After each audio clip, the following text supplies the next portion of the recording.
So this is a quick introduction to the kitchen. You will see here, as you enter the kitchen from the hallway, there's the refrigerator. Inside the refrigerator, there are two shelves that are designated for Airbnb. So the two shelves, second shelf from the top, this one and this one. One is for each room, half of each shelf you get. If you need additional space, let me know. If you have tall items, anywhere you can find in the refrigerator for a tall item, you might have to put it on the door, just wherever you can find a space for it. There is some room in the freezer. If you need a lot of additional freezer space, let me know. I've pretty much got it chock full of stuff. This is the trash and recycle area. As you can see, there are labels on the wall, and there's also a little cheat sheet posted on the wall. The stainless steel is trash. The black one is for recycled items. If you come around here, there is a cabinet. The first one on the left here, beside the washroom, is marked for Airbnb. The two shelves above the label, one is for the downstairs room, one is for the upstairs room. But feel free to put your dry goods in there, or you can also store them in your room as long as they're in a sealed container. Everything that you'll need in the kitchen is for the most part in the cabinets to the left and right of the stove. The one to the left of the microwave is the glasses and cups. To the right of the microwave, you're going to find your plates and bowls up there.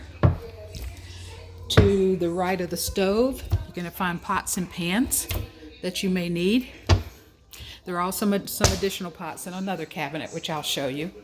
And to the left of the stove is the silver drawer, as well as some other cooking utensils. If you don't find them in the frequently used utensil container, they'll be in this drawer. And there are a few others in the drawer to the left of that. Specialty items, like if you need a lemon squeezer or anything like that, you're welcome to use it. The microwave above the stove, just push the button here above the silver to open. Push this little thing here, and that opens. My favorite button on the microwave is the 30-second button, which is right here in the middle. When you press that, it starts the microwave automatically for 30 seconds.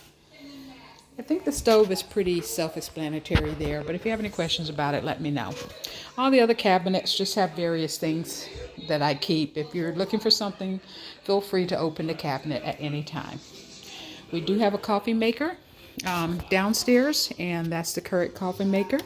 The way this works is you just turn the power on, then you open it up, you put in your K-cup in here, and once you get that in, you just close it. And I'm not going to close it because that'll open that container. And you close it, and once you close it, it will start blinking. You choose your cup size. This is about 8 ounces. This is slightly less than 8 ounces. This is a little bigger than 8 ounces. So choose your intensity size, and it will just start brewing. Okay. Next to that, you have, pots. There are a few pots in this cabinet here in the corner. Under the canisters.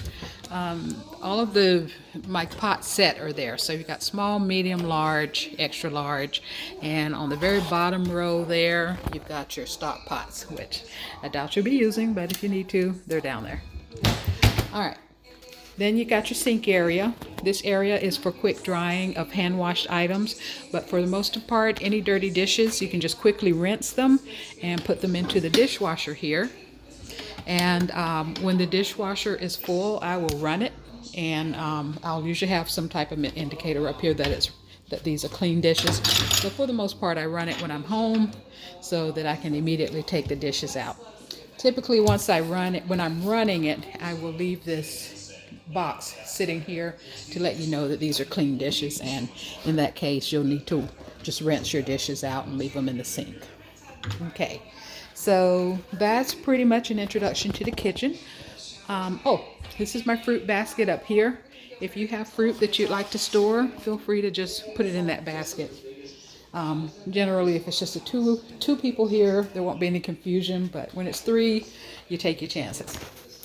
This door right in the hallway between the rooms is the laundry room, and you're welcome to use that at any time. The laundry room is used on a first come first serve basis, so when you need to wash, if no one's in there washing, just go for it.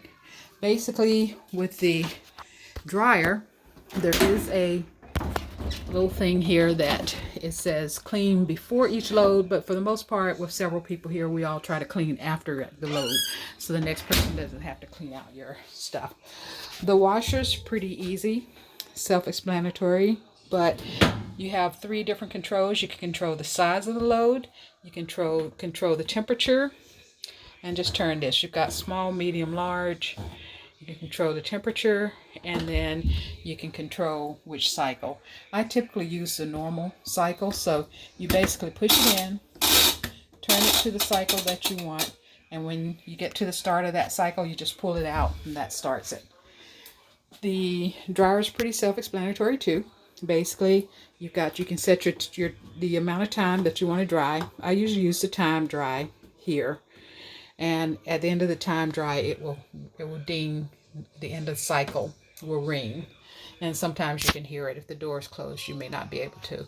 Here's where you select your perma-press, your cotton knit delicates, and then enter your clothes, and then when you're ready to start, just push that button. So that's it.